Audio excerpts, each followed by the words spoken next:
Hello, everybody, and thank you for tuning into the Liberty Report.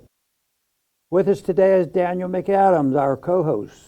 Daniel, good to see you today. Good morning, Dr. Paul. How are you this morning? Doing fine. Yeah. Getting ready for Christmas. Christmas cheers. Yeah. But it's hard. I keep reading what's going on in Washington. Yeah. You know, we're trying to have, don't they know, we're having a family function. And we don't even know if Rand's going to get to come home or not. But he probably will get home at the last minute, but it won't make him happy because they're all voting the wrong way. Yeah. But anyway, you know, lots of things happen at the end of a year, especially near Christmas time. I believe I have the dates right. December 23rd of 1913 is when the Federal Reserve Act was passed. So they will pile on.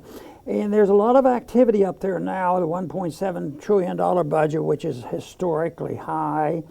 And, you know, there's one other thing that I believe is a proper point to make, but not many people have talked about it, and that is when a party wins the election and it's changing, like the Republicans won, and they're going to be in charge of the House of Representatives, next year. That there's always been an understanding or a courtesy that they've never had the people who are still in charge, you know, like Nancy Pelosi, she's still in charge, where they go ahead and run it through because they have the temporary votes. They wouldn't have them in January, so they're defying, you know, the message they got from the people, and what they do is they go and pass all these things. And of course, they're saying, "Oh, you know, this is very bad," and it is very bad. And you know, there are a lot of it won't get changed. But I quite frankly believe there's always a way to change things. You know, if the nature of our country changed, where they really cut back, they shouldn't just roll over. You know, if they'll have hundreds of emergency packages to spend, why can't you have an emergency package, you know, to cut? Yeah. But anyway, Zelensky's in town, and there was a party the other day, you know, with his friends at the major military industries. He had a good time, but he's getting to give a big talk. You know, I've been a voter for a long time. I was in Congress for a long time, probably longer than I deserved or should have been. So, but they've never asked me to give a speech. Every time I gave a speech there was nobody there. So, but I still got it off my chest, and on occasion people will cite and recognize that speech. But anyway, Zelensky's coming, and there's a big thing. They think that he might ask for more stuff, and that the president is holding the line. He's not so eager to give him everything. So they're trying to play this up that there's a big difference. But we have to realize Zelensky and Biden are unimportant, but they do understand. Zelensky understood. He accepted and maybe asked for the invitation to have that big meeting with all the arms manufacturers. So that's going on, and the budget is yet to be passed, and the Senate, but the die has been cast. I don't think there'll be any holdover, and even those who say they want to do it, I always question their sincerity. But I think it will be passed, and the budget will be bigger, and before the end of the next fiscal year, it'll be even bigger because there'll be another emergency somewhere. But the emergency really is the debt, the spending, the monetizing of debt, the inflation, and all the mismanagement, and just the mere existence of the Federal Reserve. You know, we started hearing yesterday some whispers in the afternoon that the Ukrainian President Zelensky was thinking about possibly making a surprise trip to Washington, D.C. Unnamed sources were previewing it, and it turns out that is the case. So he has apparently, I think he's touched down, if not he's about to. He made a surprise D.C. trip. It's supposed to show how much we support and continue to support. This is his first trip outside of Ukraine since the war started in February. But if you look at the optics objectively, it doesn't look as good as I think they want us to believe. First of all, he was in a secret train from Kiev to Poland. So he snuck aboard a train and went to Poland. And then he got on a U.S. Air Force military jet from Poland to Ramstein, I think, and then flew over to the United States. So he's basically acting like the puppet he is. He's on a U.S. military jet, He's got to sneak around, but at the same time, we're being told that Ukraine is winning the war. So I don't know if that's ever happened in history when you're winning the war, but you have to sneak around and ride on someone else's Air Force jet. It smacks to me of desperation. But let's look at preview what this might be about. I think we can know, and it starts with an M and ends in a Y. But let's go ahead and put this up. This is from Zero Hedge. They've been reporting on it. Zelensky, of course, he's going to talk to Congress today. Zelensky is expected to tell Congress that the $45 billion in new aid is, quote, not enough. It's not enough. President Biden wanted to send him 37. Congress said, no way. 45 is a much better number to send them. Instead of being grateful to the American people for sacrificing for his country, he says, no, it's not enough. And you can actually leave that up. You can see here on the bottom, this is how Reuters previewed the visit. Ukrainian President Vladimir Zelensky headed to Washington on Wednesday to meet Joe Biden, address Congress, and seek, quote, weapons, and more weapons. It's kind of a bit, as Zero Hedge says, a little bit cynically. But Byron York, who's a right-winger, he's a longtime conservative. He writes for, I think, The Examiner. Put this next one on. He's a little bit more poignant, and he gets it, I think. And a lot of conservatives are getting it more and more. He says Zelensky is apparently prepared to tell Congress that whatever the U.S. has given Ukraine, $45 billion in new aid under consideration, it is not enough. And here's some quotes from Zelensky in a recent video he made. The guys handed over our beautiful Ukrainian flag with our signatures for us to pass on. We're not in an easy situation.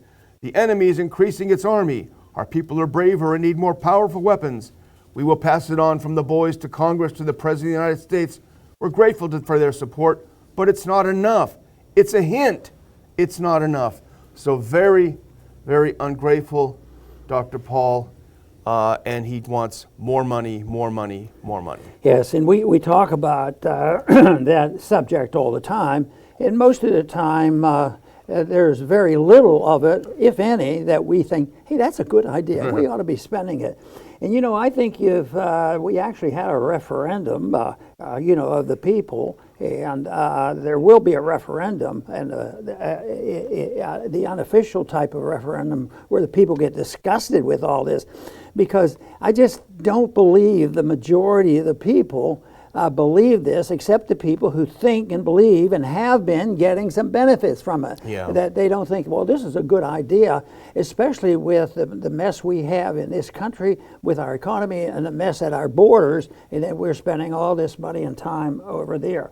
But I did learn something about the most important thing that's going on in the spending, and it comes from the minority leader. Current minority leader is Mitch McConnell.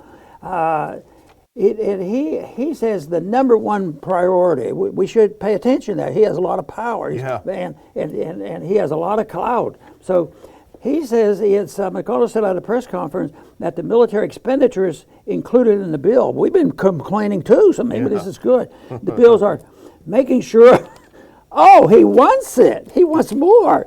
Making sure the Defense Department can deal with the major threats coming from Russia and China. They're about to invade us. No, he didn't say that. Providing assistance for the Ukrainians to defeat the Russians. You know, what a joke. I mean, you know, even if it was an honorable effort, the Ukrainians have to defeat the Russians. Well, the odds of the Ukrainians without NATO even coming close to defending the Russians, is nil. But anyway, now that we know and the people know, but I also understand from secret people, sources, is that not everybody is bowing to what McConnell does. I think the average conservative Republican's starting to raise some questions. Sick of him. For sure. Well, here's what else he's going to be doing when he gets to D.C. Here's what else he's going to be begging for. Let's put this next one up. And this is important. This is from a Politico preview of Zelensky's visit. I think it's Politico.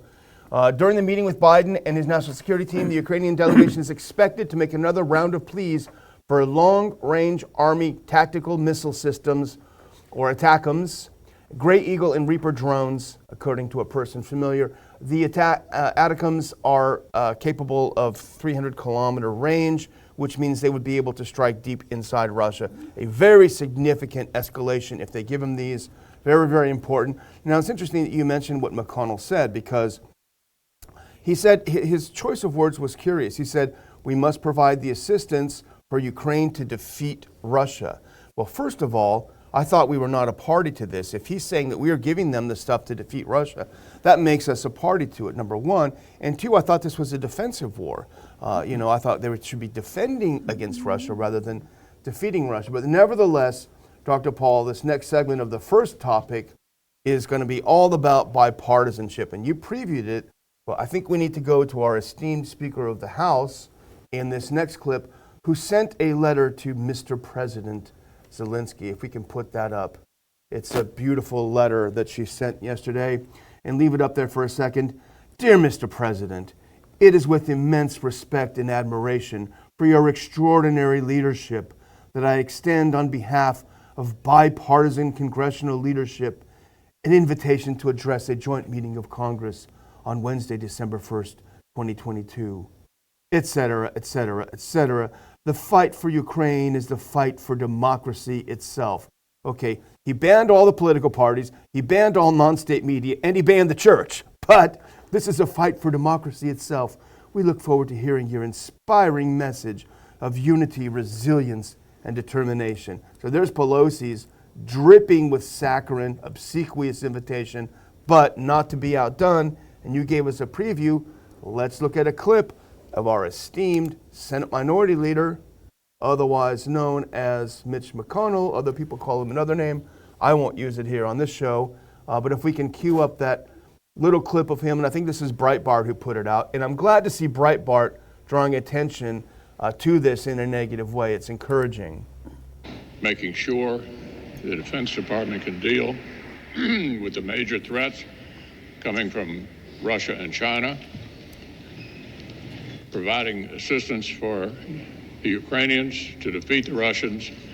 That's the number one priority for the United States right now, according to most Republicans. That's sort of how we see the challenges confronting the country at the moment. So I just wanted to, before I kick it back to you, Dr. Paul, I wanted to fact check Minority Leader McConnell, because he said that giving money to Ukraine is the number one priority for Republicans. I thought, that doesn't sound right. I was going to fact check him. So I went to CNN. I thought, hey, let's be fair and balanced. Put on this next clip. This is an article that they ran. This was an advance run of the midterm elections, and they did a survey of the priorities of American voters. And Ukraine was not listed in any of the categories except as a footnote at the bottom called other issues. It was an extremely minor issue. And here's what I highlighted in this little end of the piece point. And relatively few in the electorate are substantially focused on the war in Ukraine. Mitch McConnell is fact-checked, and he's found to have put out some fake news. This is not the number one priority. Yeah, I wonder sometimes what they say behind the scenes, and we don't hear it. And I'm just wondering whether there's anybody from NATO or from our military establishment getting hold of Zelensky. Calm down. They say, we're, matter of fact, a little bit disappointed in you because we gave you an honest, clean-cut coup and delivered this country to you, and we provided all these funds and doing this, and we don't think you're doing a good enough job. So I don't think they get that message because, I bet they're a little, if they had a conversation, because even we are a little bit surprised. The aggressiveness of a guy that's been flunking everything, Zelensky, and he is not bashful. And he's even so aggressive, he annoys Biden. Yeah. Biden is astounded. Well, he wants more money. Isn't there a limit?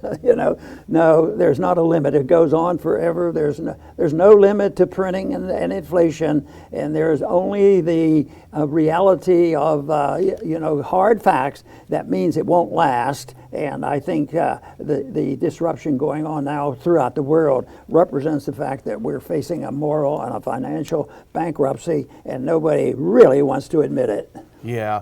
I wanted to put up this tweet from Marjorie Taylor Greene, who I talk about a lot because she's she's pretty forceful. It's just a tweet from her. I don't have it. I forgot to add it, but I'm just going to read it because this is I would call these the new Republicans. People like Matt Gaetz and her and several others who are very skeptical of the old guard. And here's what she says.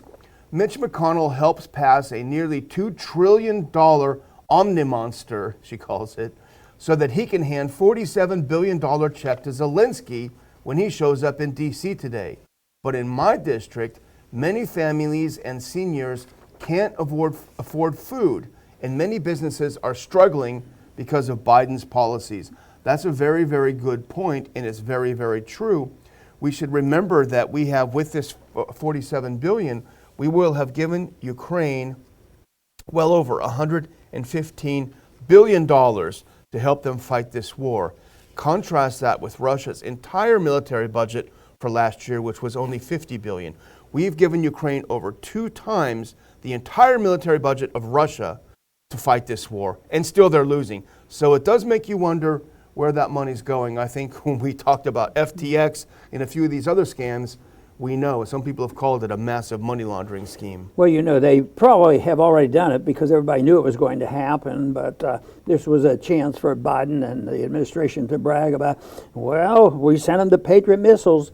And I thought there was a time when they weren't going to send them Patriot missiles, but they've changed their minds, and the war will go on, and the spending will go on, and the military-industrial complex will continue to support the administration. And you already had started the program off with, you know, there's a bit of bipartisanship here. that does exist. And I think, McConnell overstated that every Republican is for this. You made a good point. There are a few, and they're younger people. And I just think that there are some seeds being sown that will hopefully come really alive next year when there will be a little more chance.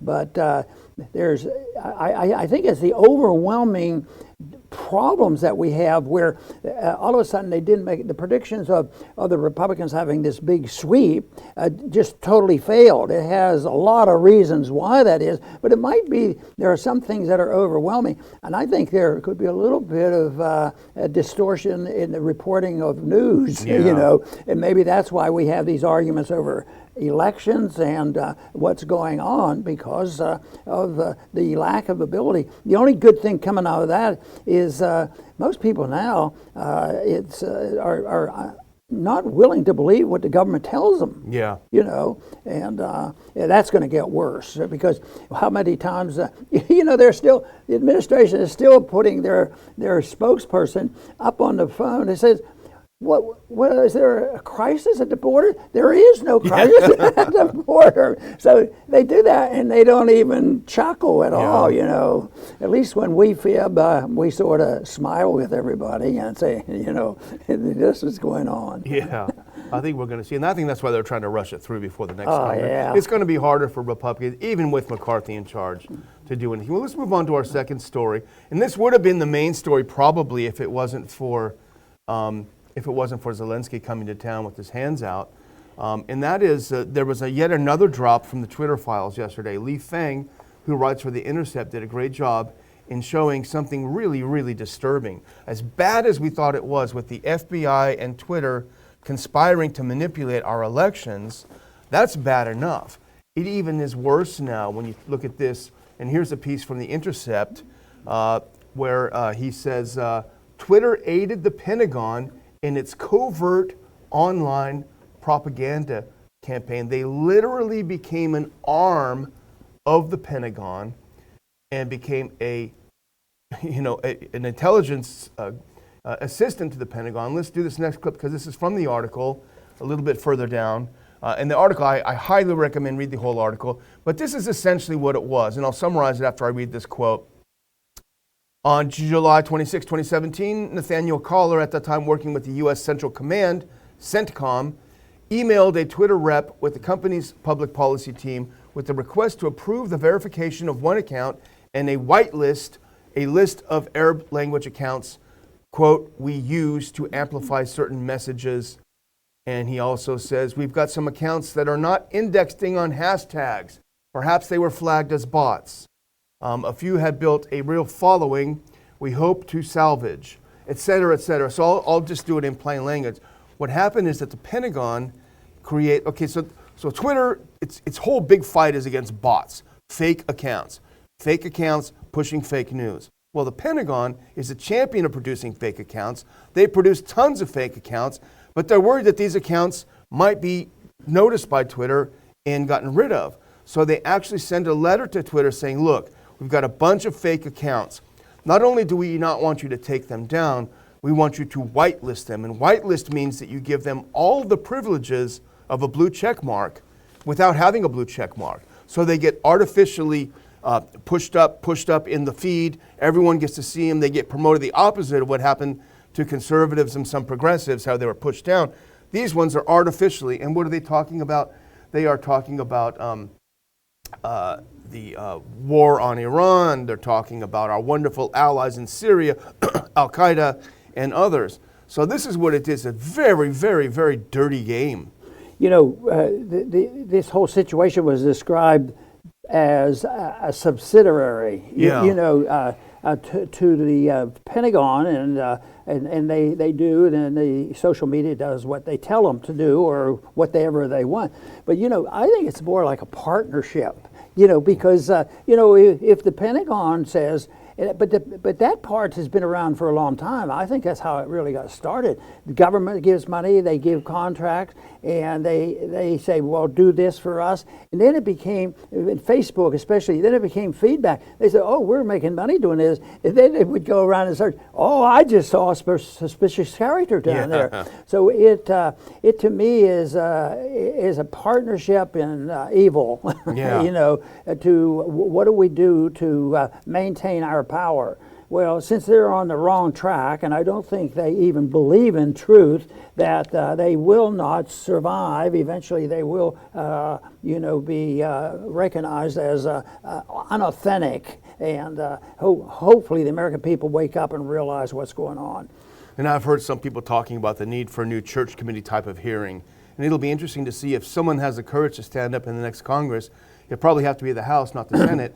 If someone will have the courage to stand up and demand a hearing like this to really look into how deeply embedded into our government these social media things are. Well, I'm going to close out with a couple of things, Dr. Paul. And one is a humorous thing, and I didn't show it to you beforehand because I wanted you to get a kick out of it. I guess kick in a disgusting way. But let's skip that next one and go straight to the Marine Corps one. And I verified this because I thought it must be on the Babylon Bee. It couldn't be true. Marine Corps plans to get rid of yes, sir, over gender neutrality concerns. The Marines are no longer going to say yes, sir, to their commander. And I said, no, this has got to be fake news. So I went ahead, and here's a tweet if you look at the next one. This is from the Marine Corps Times. They are doing just that. Will it be the end of sir and ma'am? Why the Marine Corps may nix gender identifiers for drill instructors. Here we go. Yes, sir, I guess it will be from now on. And I do want to finally say, again, remind our viewers that the Ron Paul Liberty Report is a project of the 501c3 charity, the Ron Paul Institute, an educational charity. Your support is what keeps us alive. This is toward the end of the year. We would love to have you give your money to the Ron Paul Institute rather than to the IRS, so we can work for peace instead of working for war. And you can go to ronpaulinstitute.org, hit that support button, and give us some encouragement for next year to keep going and keep growing. And I will add a link in the description, and we definitely appreciate your support. Dr. Paul? Very good. And I want to thank our viewers once again for tuning in, and we are very pleased that our numbers are growing, and we will be around for a while because things do need to be changed, and we are strong believers that you have to change people's ideas.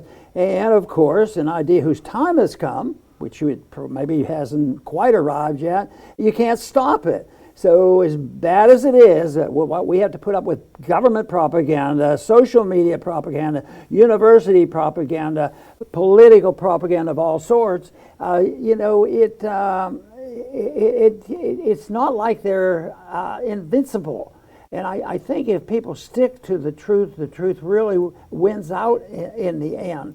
And that is the biggest problem right now, though. It's vulnerable because a lot of people, don't believe what the government says. I look at, whether you look at the Kennedy Commission or whether you look at, the 9/11 Commission, people now say, well, there's a lot of holes in this stuff that the government is telling us. But sometimes when they hear the propaganda when it comes to finances, because the people should be outraged. Yes, there's more and more people annoyed, with what the amount of money we're spending in Ukraine. And more people are moving in our direction now of understanding why the government shouldn't even be involved in medical care, especially when it comes to a virus and vaccines. Even if you want to have, what we want is a debate, on these things. But to close out the debate and punish people for just wanting to talk and taking good scientists and good doctors and destroying their careers, it's just outrageous. And I think we hear more common sense and more truth coming out now than we did certainly 2 years ago, when it was just blindly accepting anything the government says. They must be, telling the truth, or they feel like, I can't do this. My husband works here, and I have this job at the hospital. If I say anything, they're going to fire me.